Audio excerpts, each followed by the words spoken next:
Bienvenue à vous tous, j'espère que vous allez bien.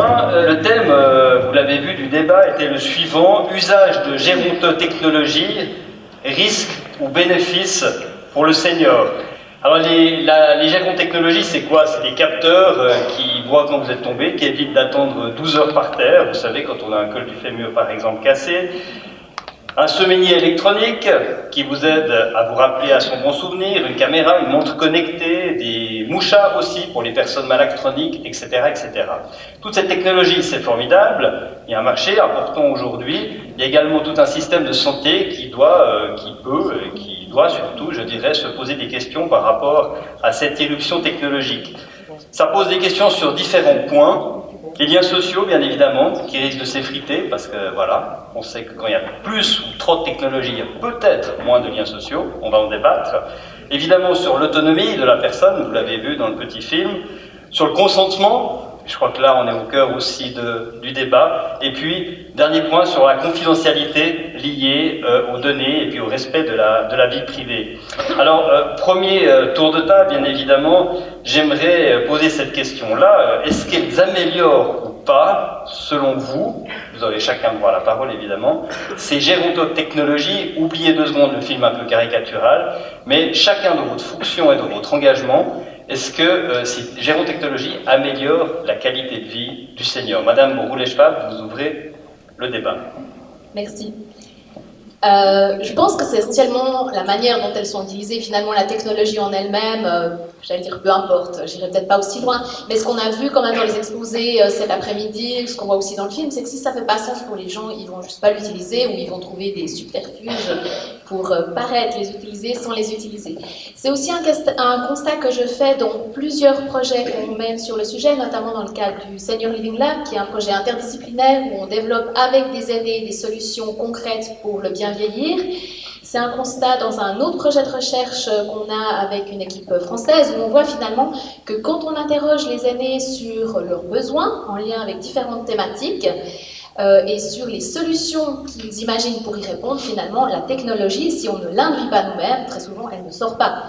Donc je pense que dans une certaine mesure, on cherche à mettre de la technologie là où d'autres types de réponses pourraient être développées, sans passer forcément par la technologie. Quel type de réponse, si vous deviez définir le secteur? Alors selon les domaines, ça peut être différents types de réponses, mais très souvent des réponses qui passent par du lien social, comme on l'a beaucoup souligné aujourd'hui, des réponses qui permettent aux gens de choisir, d'être actifs, d'être autonomes, et qui leur donnent le contrôle finalement sur leur vie. Merci. Monsieur Goupy, vous êtes, peut-être, dites-nous en 2-3 mots, quelle est votre société et quelles sont les prestations de votre société? Alors, Domo Safety, on fournit un système de prévention et d'urgence pour les personnes âgées. On installe quelques capteurs de mouvement, un capteur sous le matelas, et on détecte des comportements à risque, soit de l'urgence, par exemple quelqu'un qui tombe la nuit, qui n'appuie pas sur son bouton, qui tombe dans la salle de bain, on va prévenir les centrales d'urgence. Et en termes de prévention, on travaille beaucoup avec des ergothérapeutes pour pouvoir voir sur le long terme, le moyen terme, comment l'autonomie se développe. Voilà. Pouvoir agir à domicile, donc créer une visite ou alors une visite chez le médecin si quelque chose ne fonctionne pas bien. Donc je reviens maintenant que vous avez dressé le cadre de votre société, je reviens à la question première, est-ce que ces gérontechnologies améliorent la qualité de vie? Alors oui, elles améliorent la qualité de vie pour moi, encore une fois tout dépend de l'utilisation qu'on en fait, c'est tout l'intérêt aussi, là ce qu'on a vu dans le film tout à l'heure, où on revient sur des thématiques de contrôle qui sont contre aussi la liberté individuelle, moi en tant que personne âgée, et ça je le vois aussi chez les personnes qu'on suit, j'ai pas envie que mon fils sache à quelle heure je me lève, à quelle heure je sors, etc. J'ai envie de garder le contrôle. Mais j'ai aussi des risques dans ma vie quotidienne, je sais que, en donnant des exemples précis, la semaine dernière on avait quelqu'un, on voyait qui ne bougeait plus, on s'est rendu compte qu'elle dormait en fait sur son canapé parce qu'elle n'arrivait plus à sortir de son lit qui était trop bas. Et bien juste en le signifiant, on a pu aller chez elle, mettre des petites cales sous le lit et la personne a pu retourner au lit, mieux dormir et retrouver son autonomie. Expliquez-moi par rapport à ce cas, quel dialogue vous avez eu avec la personne concernée? C'était Voilà. ses enfants qui l'amenaient? Est-ce que c'est elle qui l'a suscité? Comment ça s'est passé? Ça dépend des personnes qui nous demandent. Soit on a des demandes qui viennent de la personne elle-même, qui a aussi des peurs au quotidien, soit on a la demande de la famille qui voudrait pouvoir encadrer un peu aussi. Et sur ce cas-là? Sur ça, je ne saurais plus vous demander. D'accord. Il ne s'agit pas de donner son nom, rassurez-vous. C'est juste pour savoir, vous avez un cas pratique, comment ça se passe. Donc le bénéfice pour vous est réel, paraît assez évident à la tête de nos sociétés. Tout à fait, oui. Donc encore une fois, tout dépend de l'utilisation qu'on en fait et surtout à qui on donne le contrôle. Et pour moi, la personne âgée est vraiment la personne centrale qui doit garder le contrôle sur son autonomie. C'est elle qui doit décider. Dans le film qu'on a vu aujourd'hui, on voit les stratégies d'évitement de toutes les mesures qui sont mises en place et on va les retrouver partout, technologie ou pas de technologie. Et ces stratégies-là, on va en parler, mais j'imagine que vous en tenez compte quand il s'agit de proposer ou d'implémenter ce type de dispositif. Ah mais bien sûr, on en tient compte. Ouais. Et on en tient compte non seulement vis-à-vis de la personne, mais on en tient compte aussi dans des cas d'utilisation plus larges. Aussi, on a eu le cas aussi au début, on a beaucoup collaboré avec les services publics pour développer l'outil, avec des demandes aussi dans la protection de la vie privée de la personne, par rapport aux besoins du soignant d'avoir accès à toutes les informations aussi. Et là, on a dû limiter aussi l'accès d'informations données aux soignants en posant la question, quelle est la justification d'avoir toutes ces informations? Vous avez une charte éthique, comment ça se passe? Alors oui, on a une charte. Vous donnez pas. On a une charte éthique, évidemment, sinon on ne serait pas là. Enfin, moi, personnellement, je ne ferais pas ce que je fais si je n'avais pas une éthique dans le travail, mais aussi, surtout, parce qu'on doit passer aussi par les commissions d'éthique, de la protection des données, enfin, on doit aussi passer à travers tout ça. Et vous avez beaucoup de dialogue avec les institutions avec lesquelles vous travaillez? Alors, ça dépend. C'est-à-dire? Oui, on en a, mais ça dépend en fait, des territoires sur lesquels on travaille, et ça dépend de leur état d'implication aussi dans ces nouvelles technologies. Donc ça dépend de leur volonté ou de la vôtre, ou je ne comprends pas très bien. Ça dépend de l'état. En fait, l'utilisation, quand on en vient dessus, implique une utilisation par les professionnels. Moi, je travaille plutôt avec les professionnels qu'avec directement les familles. Et ça implique un changement de mentalité pour les professionnels d'intégrer l'utilisation de ces nouveaux outils. Madame Moine, je vous passe la parole. Vous travaillez aux soins à domicile à Genève. Alors, première question, oui, est-ce recommandable, est-ce utile ou pas? Quel œil vous avez sur ces gérants technologiques? Elles sont proposées pour répondre aux besoins de qui? Ce qu'on voit à l'heure actuelle, on est très régulièrement, en fait, dans un dispositif où on tente de répondre à l'inquiétude des proches aidants, qui n'est pas du tout à minimiser, qui est certainement sous-estimée et insuffisamment prise en compte dans la discussion que les professionnels étayent avec ces proches aidants pour les soutenir et pour les aider à dépasser ces inquiétudes, en particulier sur le sujet de l'autodétermination d'un patient âgé, peut-être isolé, peut-être seul. Maintenant, reste à savoir aussi de quel gérant technologie on parle. Ce qu'on a vu là dans le film est très avancé. Il faut savoir qu'à l'heure actuelle, ces gérants technologie existent déjà dans les domiciles. Alors, il y a des sociétés qui en proposent, mais ça existe depuis des dizaines d'années. C'est quoi, 2-3 exemples? Alors, typiquement, des appareils de sécurité qui ne fonctionnent pas comme ce qu'on a vu là avec des détecteurs, mais qui nécessitent d'une personne qu'elle active un appel à l'aide. Si on prend le canton de Genève, c'est 4500 personnes âgées qui sont équipées à domicile de ces appareils et qui doivent déclencher un appel à l'aide. Sans qu'on soit dans une situation où les données sont stockées et systématiquement communiquées à un tiers, qu'il soit professionnel ou proche aidant. On est dans l'obligation de reconnaître que les technologies telles qu'elles sont depuis des dizaines d'années favorisent la qualité de vie, dans le sens où, si elles n'existaient pas, des personnes isolées seules au domicile pourraient, par exemple, en cas de chute, rester à terre, sans capacité d'appeler à l'aide, tout simplement, avec toutes les répercussions que ça peut avoir sur le plan somatique, sur le plan psychologique. Donc, clairement, ces solutions actuelles, je parle de certaines solutions qui demandent une activité, une proactivité de quelqu'un qui veut déclencher un appel à l'aide, qui a choisi cette technologie pour lui. Ces solutions permettent une sécurité à domicile, clairement, c'est indiscutable. Si on prend les chiffres des appels à l'aide, il y a dans le canton de Genève 20 immeubles à encadrement, en tout cas en 2016, ça représentait 1200 logements, il y a eu 3100 appels à l'aide. Donc c'est indiscutable, c'est un besoin de sécurité, et là je suis vraiment sur un domaine très spécifique de la sécurité dans le cadre d'un appel à l'aide. Ça, c'est autant de dispositifs qui existent, comme vous le dites depuis un moment. Tout à fait. Alors, qui peut paraître un peu il y a beaucoup de choses qui existent sur le marché. Hein. Tout à fait. C'est une toute petite part du marché. Karim Boubaker, je reviens aussi avec cette question et votre regard. Vous incarnez aussi l'État. Vous êtes aussi médecin, mais vous êtes quand même médecin cantonal vaudois. Quel regard avez-vous sur le bénéfice versus risque de ce type de technologie? Alors, je vais d'abord déclarer mes conflits d'intérêts. Moi, je suis un être humain. Donc, j'ai un conflit d'intérêts avec cette question du numérique. J'ai envie de le dire ici. Donc, je vais répondre pas dogmatiquement, mais je vais répondre d'emblée. Ma réponse c'est non à la question de dire est-ce que ça amène quelque chose à la qualité. Je réponds non. Pas dogmatiquement, mais après réflexion avec une vision, vous avez dit médecin cantonal, autorité donne la possibilité de voir les choses avec plusieurs yeux. Les yeux justement éthiques, les yeux légaux, les yeux médicaux, les yeux humains, et ça permet avec cette vision qu'on a comme autorité de se dire mais attention à l'introduction de ces gérontechnologies parce que nous ne sommes pas prêts.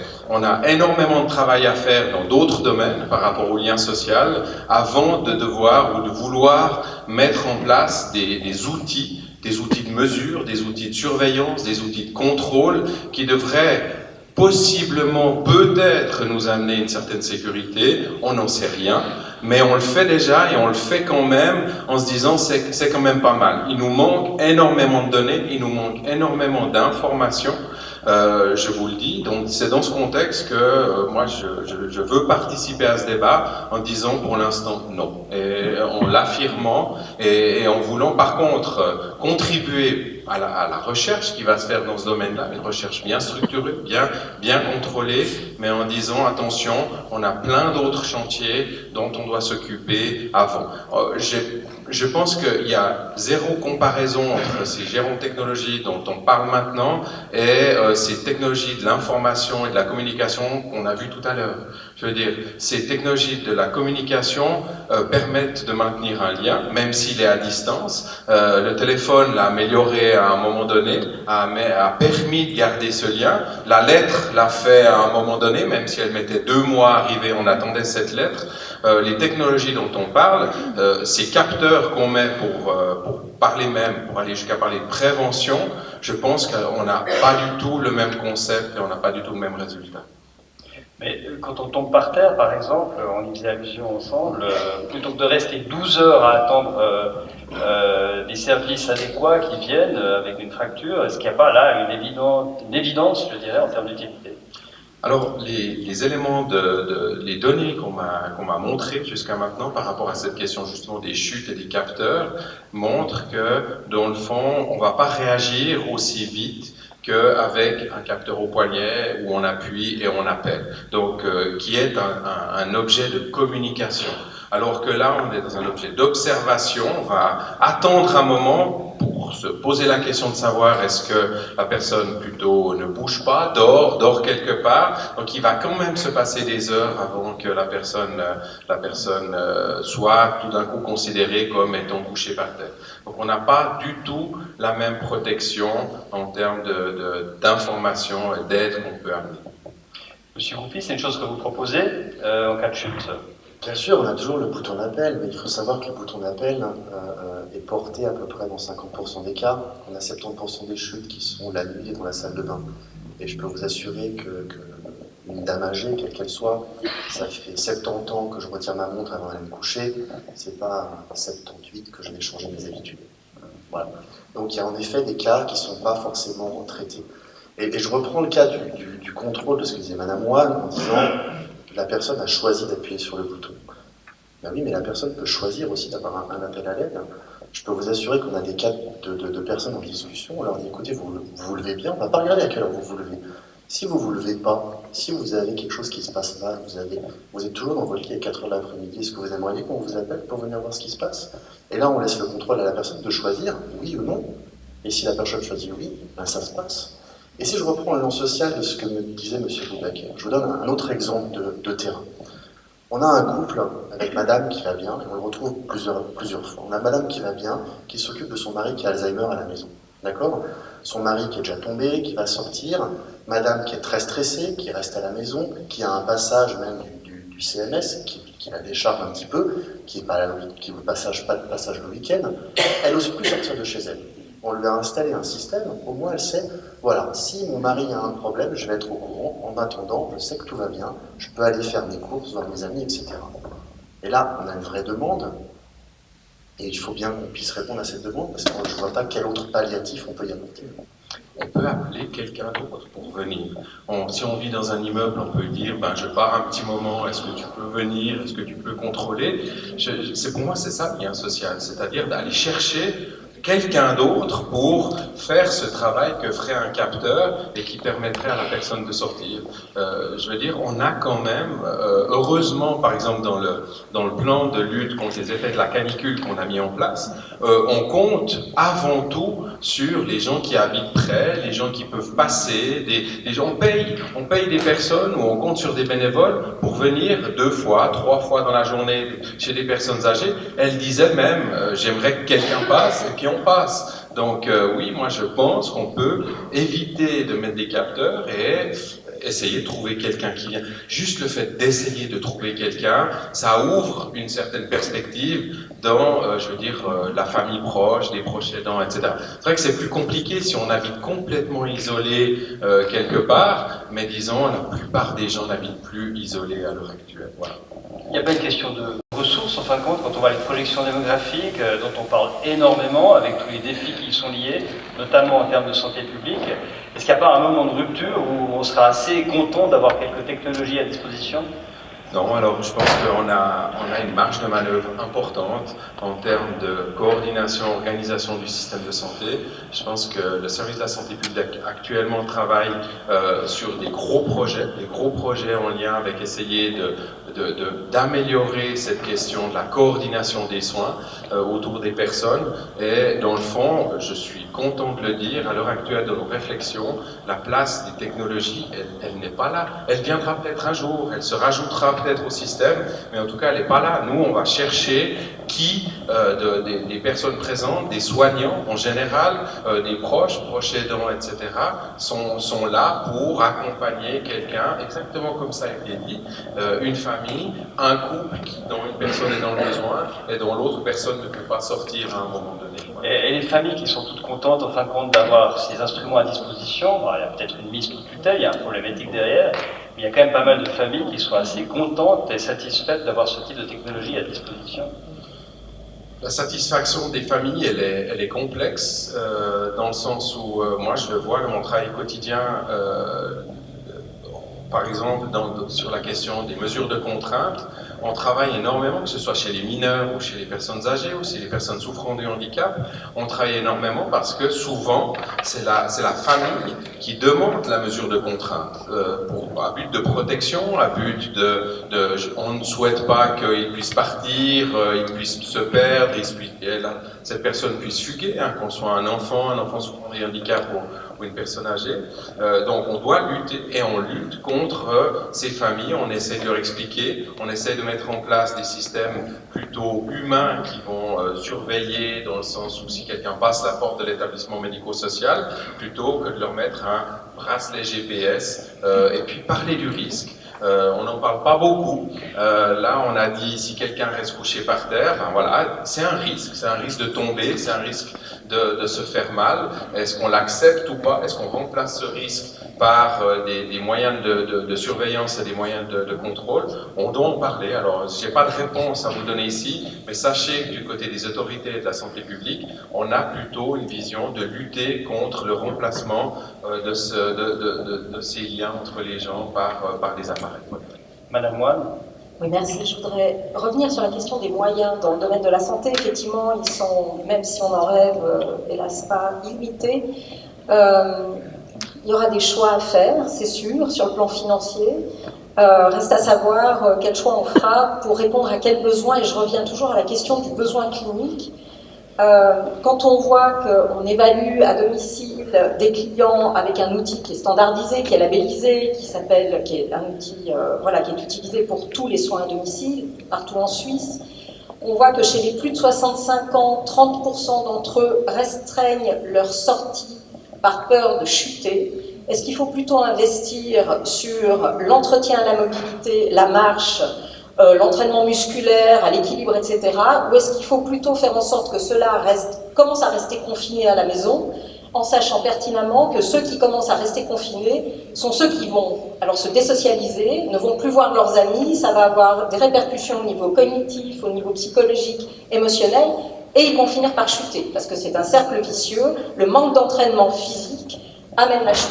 Donc, est-ce qu'on veut plutôt investir dans des mesures de soutien pour faire en sorte que les gens se mobilisent effectivement avec des moyens humains, ou est-ce qu'on va plutôt dans le sens de quelque chose qui est peut-être plus tendance, en tout cas plus designé, plus looké, et où on propose des solutions dans le domicile, mais attention, on confine les gens, ce faisant en particulier pour les plus jeunes qui ne restreignent leur sortie, ce qui est totalement inadmissible d'accepter ça dans une population. Alors, Madame Delphine Boulichap, puis après Monsieur Goupil. Oui, deux réactions par rapport à ça. Une première chose, moi ce qui m'interpelle toujours, c'est qu'on parle du maintien à domicile, comme s'il s'agissait de maintenir les personnes chez elles entre quatre murs, et ça m'interpelle toujours de voir comme les solutions qui sont réfléchies ne sont pas réfléchies de manière transversale, c'est-à-dire qu'on a des solutions pour l'intérieur du domicile, on a peut-être des capteurs ou des systèmes GPS pour l'extérieur, mais c'est pas réfléchi dans une continuité qui correspondrait finalement à la vie des gens. Je ne suis pas tout le temps chez moi, je ne suis pas tout le temps à l'extérieur, et c'est réfléchi autrement. Ça, c'est une première réaction. Et l'autre réaction, c'est par rapport à ce que disait le docteur Boubaker. Je trouve intéressant l'aspect mesure de contrainte. Et c'est vrai que pour moi, c'est une manière intéressante de considérer les gérontotechnologies, c'est-à-dire de ne pas oublier finalement que ce n'est pas juste des gadgets, c'est pas des petites choses intéressantes, rigolotes à utiliser, mais qu'il y a un risque d'atteinte aux droits de la personne et que finalement, ces technologies, elles devraient être gérées de la même manière que des mesures de contrainte, c'est-à-dire vraiment s'assurer qu'il y a un réel consentement, et un consentement éclairé de la personne, auquel cas il n'y a pas de contrainte, et si ce n'est pas le cas, de les gérer de la même manière, avec les mêmes garde-fous et les mêmes restrictions que des mesures de contrainte. Voilà, sous clé, Monsieur Goupil. Je vais répondre un peu dans l'ordre, un peu dans le Allez-y. ordre. Donc les mesures de Vous contrainte. êtes un peu répondant. Oui, bien sûr, voilà. bien sûr, on va y aller aujourd'hui. Mesures de contrainte, non, écoutez, nous on a pris la décision de toute manière d'avoir un consentement, d'accord, qui a été validé aussi à l'époque aussi par la santé publique, par les autorités de la protection des données, qui a été revu d'ailleurs par les équipes de M. Boubaker il y a déjà quelques semaines, donc je pense que là-dessus on est assez carré, il n'y a pas vraiment de contrainte de fait. En termes de choix de la personne aussi, je pense qu'il y a... Je reprendrai quelque chose qu'on a entendu tout à l'heure. Hein. La question n'est pas de savoir qu'est-ce qu'on doit faire à cause des technologies, mais quelle est la société qu'on veut demain grâce à ces technologies, et de pouvoir les appréhender aujourd'hui, maintenant. Moi, en tant qu'utilisateur du système de soins, d'accord, j'ai quelque chose qui est ma liberté de choix. Je peux choisir si j'ai envie de faire appel à tel professionnel, à tel CMS, à tel médecin, ou de pouvoir choisir autre chose. L'exemple que je mets tout à l'heure, la personne était suivie par le CMS toutes les semaines. Ça veut bien dire qu'on a un vœu pieux, moi aussi, hein, je suis un humain aussi, qui voudrait avoir ce lien social, avoir des familles qui s'occupent de leurs personnes âgées. Maintenant, la réalité du terrain, vous pouvez aller sur le terrain, ce n'est pas comme ça. Aujourd'hui, j'envoie une alerte. Au départ, on avait commencé à envoyer des alertes directement à la famille. On a arrêté, parce qu'après la deuxième alerte à 2h du matin, tout le monde nous demandait « est-ce que je peux payer quelque part pour que quelqu'un d'autre s'en charge ?» Donc on peut avoir un vœu pieux sur la famille, les proches aidants, mais à la fin de la journée, cette dame, elle a choisi de faire appel à un système plutôt que de faire appel à des voisins, etc. Et ce choix doit exister, doit rester là, et je trouve dommage qu'on n'en parle pas, parce qu'on parle de contrôle et de situation, et on cherche un peu à contrôler le choix de ces personnes en ne leur proposant pas justement des alternatives qui fonctionnent aussi. Docteur Boubaker, il n'y a pas une espèce de foi, un peu une candeur en fin de compte dans l'humanité? Non, il faut y croire. Alors, il faut y croire vraiment. Moi, j'y crois vraiment. Non, alors, là où j'aimerais réagir, c'est sur la question du consentement. Quand on parle de consentement, dans le cadre de la recherche ou autre, on parle de consentement libre et éclairé. Les personnes que j'ai vues, je suis allé voir, donc des personnes dans un établissement où on a des appartements protégés. Quand on parlait de cette question du consentement, les réponses des personnes âgées concernées en général, ce n'étaient pas des personnes très âgées, mais des personnes âgées concernées, disaient dans le fond, oh, ça ne me dérange pas. Et pour moi, ce n'est pas un consentement éclairé, de dire, oh, ça ne me dérange pas. Il faut voir le contexte. Le contexte, au départ, c'est que ce sont des appartements protégés qui sont à côté d'un établissement médico-social, qu'avant, on rassurait ces gens qui étaient en appartement protégé en leur disant que s'ils avaient un souci, il y avait du personnel de l'IMS qui allait venir s'occuper d'eux. Là, il y a des décisions qui ont été prises. Dans un premier temps, on a donné cette responsabilité au CMS de la région, et pour d'autres raisons, le CMS a arrêté, et l'IMS qui était à côté, dont fait partie ces appartements protégés, a décidé finalement de proposer à ses clients cette solution de technologie, de capteurs de mouvement. Donc, ces personnes étaient déjà, fâchées que l'IMS arrête de mettre à disposition du personnel, deux, que le CMS arrête, et puis ensuite on leur dit, on a cette solution-là. Donc, pour moi, ça n'est pas un consentement éclairé. Et je pense qu'on est à des années-lumière d'une compréhension mutuelle dans cette constellation qui a été mentionnée tout à l'heure, famille, soignants, personnes concernées, etc., de pouvoir dire qu'on est prêt à parler de consentement éclairé, et de dire je suis finalement d'accord qu'on mette ces capteurs. Je répète, les gens disaient ça ne me dérange pas. Moi, ça me pose problème. Madame Moine, vous qui travaillez sur le terrain avec les soins à domicile, est-ce que c'est pas en fin de compte aussi le devoir des soins à domicile de discuter de ce genre de choses, d'écouter les potentielles demandes, qu'elles soient de l'ordre des ressources familiales ou des ressources technologiques? Je ne peux pas imaginer qu'ils les ignorent totalement, ils ouvrent leur télévision, ils voient un petit peu ce qui se passe. Alors, merci d'aborder le sujet. Quand on questionne les personnes à domicile, en grande majorité des personnes âgées, et qu'on leur demande ce qu'elles souhaitent pour elles souhaitent des passages à domicile, de gens qui viennent s'occuper d'elles, elles souhaitent du contact humain. On a récemment fait une étude sur l'acceptabilité des nouvelles technologies dans le domicile, qui met clairement en évidence, pour la génération actuelle, et je ne parle pas des suivantes qui arriveront, qui seront peut-être connectées différemment, pour la génération des personnes âgées actuelles, qui sont encore dans leur domicile, le seul intérêt qu'elles voient, c'est d'avoir un téléphone portable. C'est leur demande, si elles doivent aller vers un outil, le seul outil qui semble acceptable véritablement à l'heure actuelle, c'est le téléphone portable qui permet d'avoir un contact, qui permet d'envoyer un SMS, de téléphoner à quelqu'un en cas de besoin, y inclus en cas d'urgence. On en est là. Alors c'est vrai qu'on questionne, c'est vrai qu'on propose et qu'on écoute, mais c'est aussi la réalité. Les gens veulent des passages physiques au domicile et sont preneurs d'un téléphone portable s'ils ne l'ont pas encore. Ça s'arrête là. Donc on a encore, je pense quelques dizaines d'années avant d'aller vers autre chose, avec de nouveaux seniors qui arriveront peut-être avec d'autres demandes, peut-être, hypothèse à poser. On voit aussi des professionnels qui, à l'heure actuelle, que ce soit dans les soins infirmiers, l'ergothérapie ou d'autres professionnels du maintien à domicile, qui sont très peu formés sur ces technologies, qui sont peu préparés pour cette discussion-là aussi avec les bénéficiaires ou les clients. On a encore beaucoup de chemin à faire dans ce domaine-là, au sujet dans l'univers des soins. Madame Boulay-Schwab, on parle formation, on parle déficit de formation. Je me tourne vers vous. Oui. Effectivement, je pense que les professionnels, alors en formation, même si les professionnels en poste ne sont pas forcément déjà au courant de toutes les technologies qui existent et ne voient pas forcément ces enjeux qu'on a évoqués là. Et c'est facile d'appliquer une technologie sans poser de questions. On se rend compte aussi maintenant, par exemple dans les EMS, avec le passage au numérique, au téléphone numérique, que les EMS doivent changer leur système d'appel et qu'il y a des sociétés qui font du démarchage par rapport à ça et qui, d'emblée, vont proposer toutes les options, alors que finalement, il y a très très peu de données qui seraient nécessaires de récolter. Donc là, je parle des EMS, là on est plus sur un débat sur le domicile, mais pour dire qu'il y a une sensibilisation à faire par rapport à l'usage de ces technologies et que je pense que ce sera un enjeu dans les années à venir. Et pratiquement dans les cours qui sont donnés aux futurs soignants, c'est une thématique qui existe déjà ou elle arrive par la bande, je dirais? Elle existe en partie, mais elle arrive plutôt par la bande.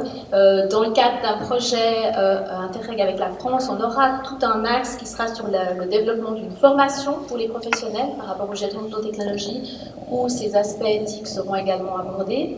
Donc ça, c'est quelque chose d'assez nouveau. Pour l'instant, ça existe, mais de manière plutôt ponctuelle, très partie dans les formations.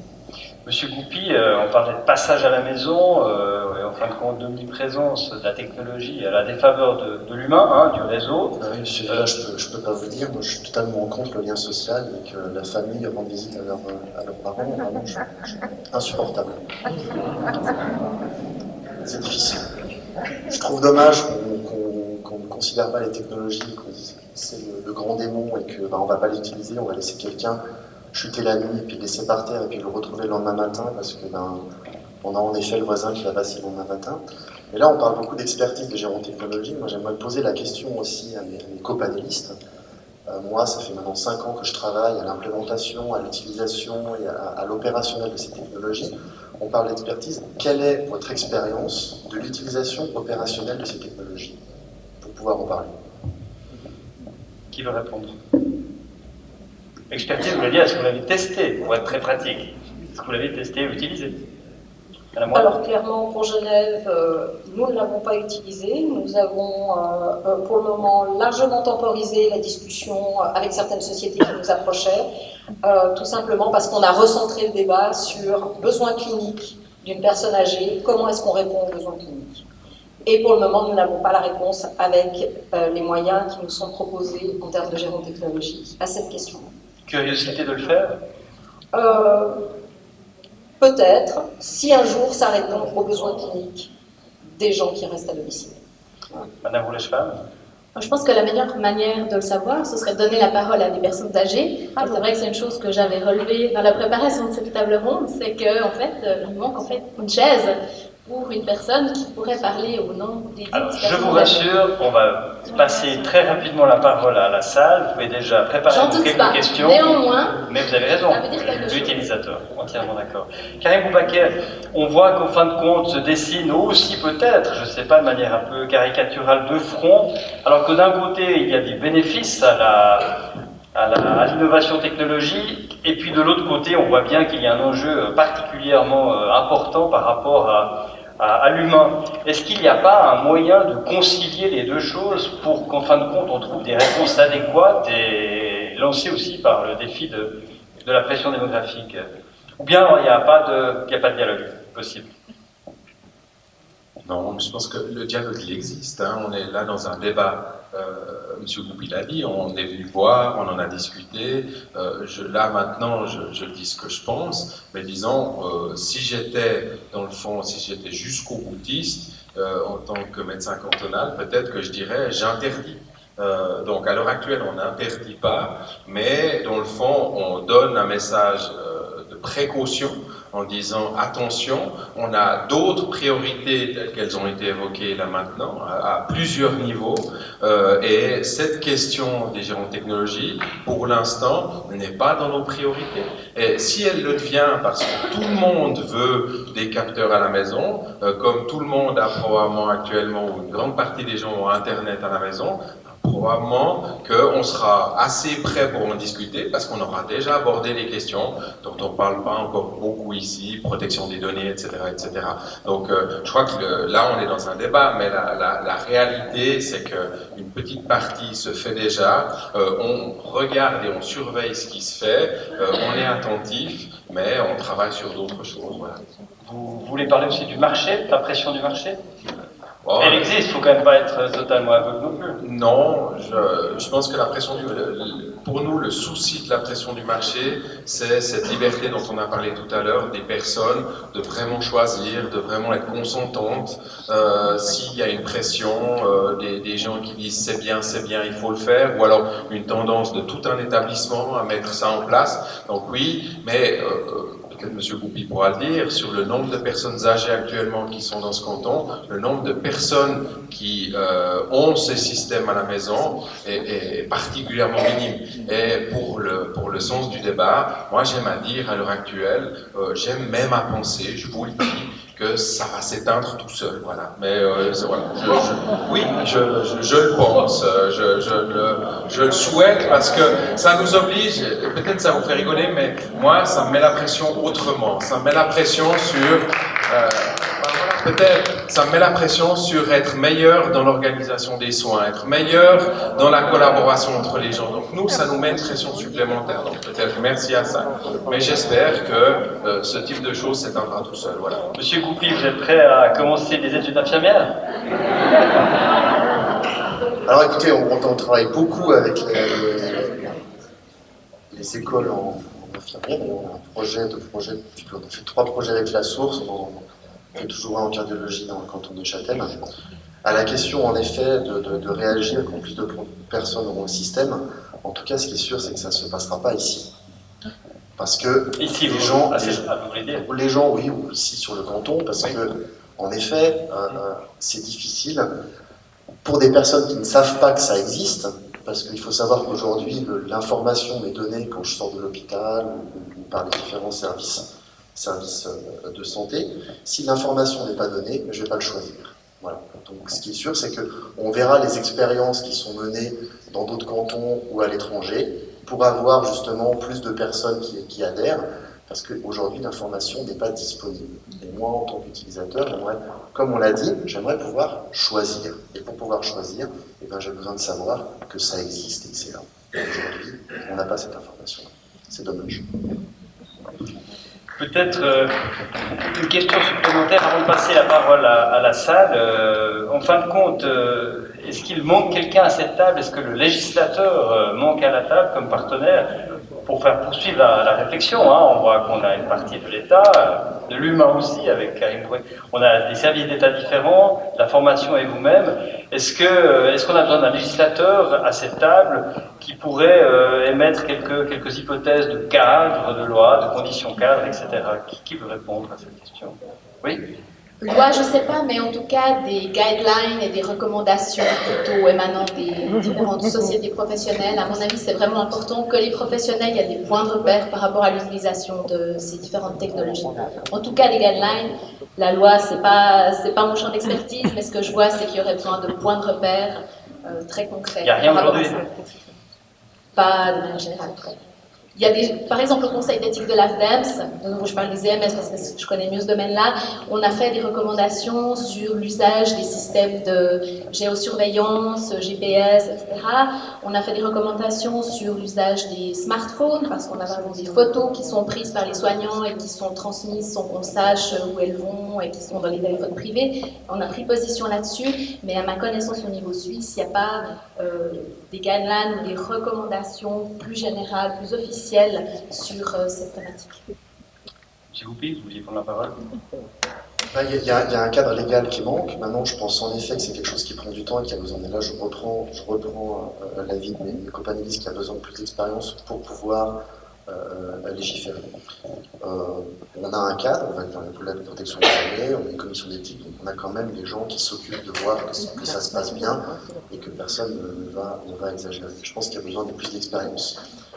Mais encore une fois, pour avoir ces expériences, il faut le pratiquer sur le terrain. J'aimerais juste en profiter pour l'utilisation, parce que j'ai cru voir une question à la moine, que dans le canton de Genève, à la RS d'Homme, pour les appartements protégés, il devait y avoir un système qui permettait de voir si la personne était sortie ou non de chez elle toutes les 24 heures. Donc vous utilisez bien pour ça des capteurs. Alors effectivement, dans les immeubles à encadrement pour personnes âgées, avec le dispositif légal de Genève qui est très particulier, qui est spécifique à Genève, il y a des capteurs de portes sur les portes des appartements, qui sont des appartements protégés en IEPA, qui sont définis par un cadre légal, avec un locataire qui est parfaitement informé du dispositif de sécurité de son appartement et qui fait le choix, pour autant qu'il réponde à des critères, de venir dans ces immeubles ou de ne pas y venir, sachant qu'effectivement, il y a une alarme qui se déclenche si la porte n'est pas ouverte après 24 heures. Tout ça est défini dans un cadre légal qui existe depuis maintenant plusieurs dizaines d'années à Genève. Donc il y avait bien des utilisateurs qui consentent. Ah oui, alors là, le consentement est clair parce que les gens doivent déménager pour venir dans ces immeubles. On leur explique quel est le cadre et quelles sont les contraintes et les obligations avec avantages et inconvénients du fait de vivre en IEPA, l'acronyme est IEPA. Et là, alors en termes de consentement, je pense qu'on est assez bon parce que les gens qui font le choix de venir dans ces immeubles doivent accepter l'ensemble du dispositif, certaines prestations étant obligatoires sur le plan légal, la sécurité fait partie des prestations obligatoires. Mais le consentement éclairé, en fin de compte, est-ce que c'est pas ça la clé, Karim Boubacar? La question du consentement, c'est vraiment une chose compliquée. Elle évolue tout le temps. On parle beaucoup ici de commission d'éthique pour la recherche, d'études, etc. Si on approfondit un peu ça, on réalise à quel point on a encore énormément de travail à faire pour mieux comprendre cette question du consentement. Ça devient de plus en plus complexe, je le disais, en raison, par exemple, des développements, pas seulement technologiques, mais aussi dans le domaine des laboratoires, la génétique, la génomique, on en a beaucoup parlé ces derniers temps. Donc, je pense que cette question du consentement, pour des situations comme ça, elle va faire l'objet on doit approfondir, on doit mieux se questionner. Ça c'est des vrais sujets de recherche pour nous. Vous parliez tout à l'heure de questions du législateur. C'est vrai que si j'ai le choix, parce que le législateur est souvent bombardé de plein de questions, il n'y a pas que la santé, hein. Il y a les routes, il y a énormément de choses dont il doit s'occuper. Alors si je peux faire des choix de société par rapport à la santé, j'ai pas tellement envie qu'il s'occupe des capteurs, je préfère qu'il s'occupe de ces questions de limites de la vie, des limites extrêmes, hein, pas seulement la personne âgée, on en parle beaucoup ici, mais il y a également les enfants. On a une nouvelle loi sur la procréation médicalement assistée, on a beaucoup de nouvelles choses actuellement qui nous interpellent sur le consentement, qui nous interpellent sur nos limites, nous soignants, jusqu'où aller par rapport à sauver quelqu'un, à lui amener des soins contre ou avec sa volonté. Donc là, il y a des vrais enjeux sociétaux, il y a des vrais débats de société que je préférerais que le Grand Conseil de ce canton aborde avant de traiter les capteurs. Vous ne pensez pas qu'un jour ça sera trop tard? C'est-à-dire qu'on risque de se faire dépasser par la mise en place? Non, ça fait 8 ans que je fais ce métier. À la vitesse à laquelle ça va, je pense pas que ce sera trop tard. J'écoute avant Madame Roulé-Schwab. C'est très important le consentement. Le consentement. C'est très important. Il faut qu'on sache ce qu'on utilise, comment on utilise, où sont envoyées mes données, mes alertes, et moi en tant qu'utilisateur, je regarde les contrôles. C'est très important. Maintenant, on a on a des guidelines qui sont assez clairement définies sur qu'est-ce qu'on doit communiquer, comment et pourquoi. Il ne faut pas prendre ça comme le gros épouvantail des données qui vont être utilisées. On a vu toute la journée des films, des utilisations, des seniors qui utilisaient les moyens technologiques. On ne m'a pas parlé une seule fois de la personne qui cliquait sur Accept quand elle installe WhatsApp sur sa tablette. Est-ce que vous savez, quand vous cliquez Accept, quand vous installez WhatsApp sur votre tablette, à quoi est-ce que vous consentez? Bon, je vous dirais, c'est pas parce qu'on accepte WhatsApp qu'on doit pour autant accepter les nouvelles technologies. Pourtant, en termes d'arguments. Et là, on va beaucoup plus loin, c'est que là, on doit expliquer tout ce qu'on fait, pourquoi, comment, etc. Donc, on le fait. Madame Rochefort, vous voulez prendre la parole? Oui, je pense qu'il ne faut pas diaboliser ces technologies, comme ça a été dit. Je me plains un peu d'être dans cette position, ça ne doit pas être très confortable. En même temps, ce qui me semble important et ce qui ressortait aussi dans les films, dans tout ce qu'on a entendu aujourd'hui, c'est l'aspect de réfléchir et de développer avec les aînés. Et je pense que des technologies qui seront développées avec des aînés pour répondre à leurs réels besoins d'une manière qui corresponde, qui soit utilisable, compatible avec leur vie quotidienne, là on aura peut-être des technologies qui ont vraiment du sens, qui seront utilisées et qui amèneront une plus-value pour la sécurité, mais aussi pour le lien social.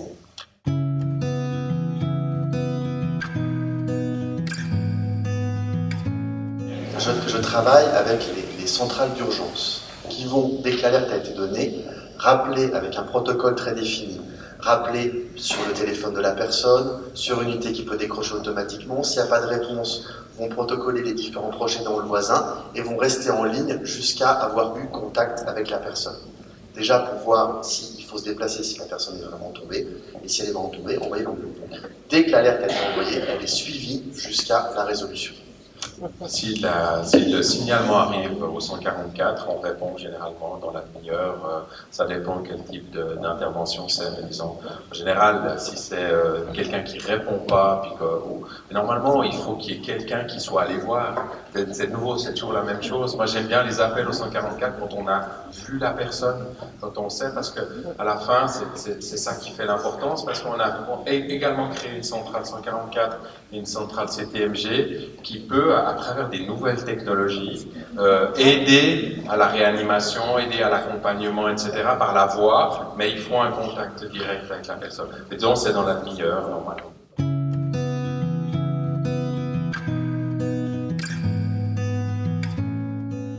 C'est qu'avec le même temps, on peut faire des choses différentes. Donc on a un temps à disposition. Si la technologie peut permettre de faire gagner du temps sur des choses qui n'ont pas forcément, qui n'auront pas une différence, que ce soit une personne ou une machine qui les réalise, pourquoi pas. D'autant plus si cette économie de temps peut être utilisée dans la relation humaine et dans l'accompagnement des personnes. Moi, j'entre facilement dans ce genre de raisonnement. Mais c'est vrai que c'est quand même pas la tendance de l'utilisation de ces technologies. Mais je vois bien cette piste-là pour concilier les deux tendances, tout à fait. Karim Boubaker. C'est vrai qu'au niveau du service de la santé publique, on est bien placé pour connaître ces questions de coûts, de dépenses, où est-ce qu'elles vont, etc. J'ai le sentiment, et je peux vous dire assez librement, que le volume d'argent à disposition doit être bien suffisant actuellement pour trouver de bonnes solutions.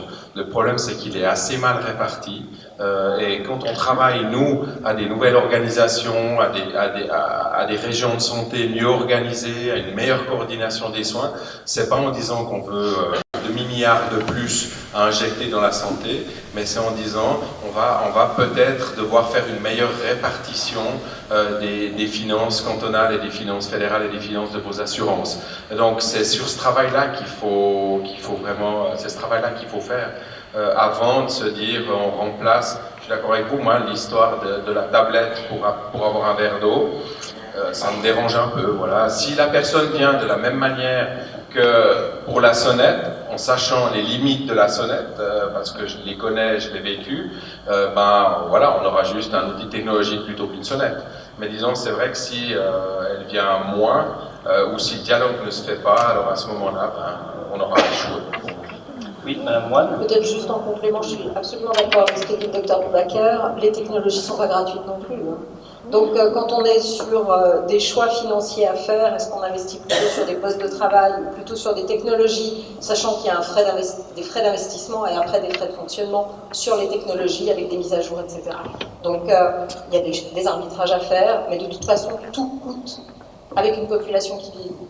Monsieur Goubi.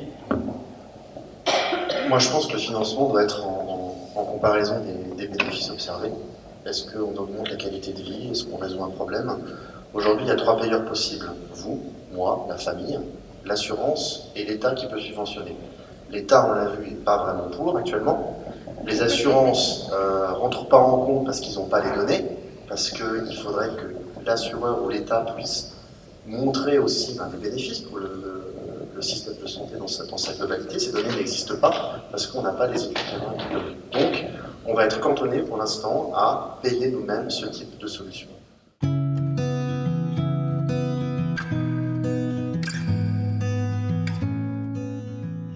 J'ai pas le sentiment d'être un opposant à la technologie. Non, je suis opposé à cette technologie-là. Je suis opposé à l'heure actuelle. Donc, il faut pas dire que c'est un débat de l'humain contre la technologie, parce que la technologie, elle est inscrite partout dans le système de santé et dans nos activités quotidiennes, mais comme vous l'avez dit, elle s'est développée d'une certaine manière, etc.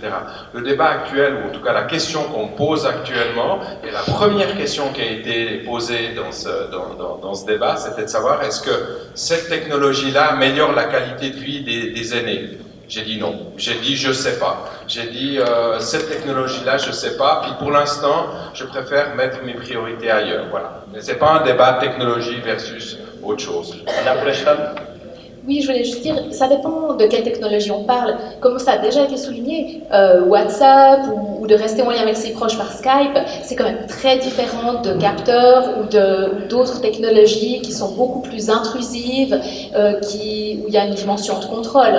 Et je pense que, en fait, là, on a un débat général, mais il faudrait presque avoir un débat en lien avec chacune de ces technologies, et surtout en n'oubliant pas que ce débat, certes, il peut être général, mais il doit toujours être amené à une situation particulière.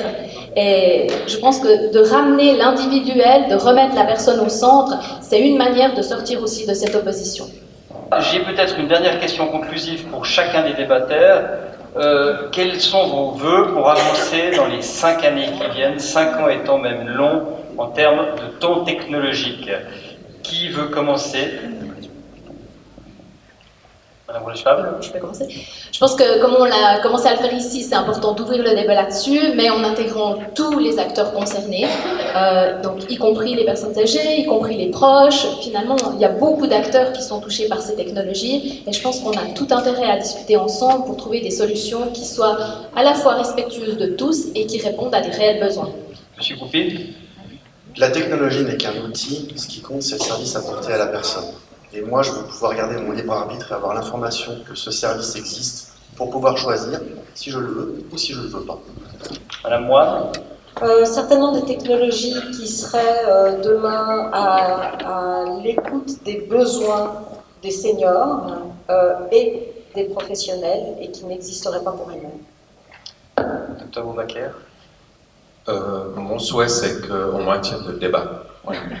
Et qu'on continue à débattre sur les vrais enjeux de société. On a parlé tout pour moi, cette question de la limitation des soins, à quel que soit le niveau d'âge ou de maladie ou quoi que ce soit, est un débat fondamental qu'on doit mener. Donc pour moi, j'aimerais vraiment, et on va s'y atteler au niveau du service de la santé publique, à essayer de mettre en place des lieux de débat, des lieux de réflexion, des lieux de délibération éthique sur ces questions-là, parce qu'on en a besoin, vous en avez besoin. J'ai déjà des cheveux blancs et j'en aurai encore plus les années qui viennent, et j'aimerais que ces débats aient eu lieu ou soient encore d'actualité. Voilà.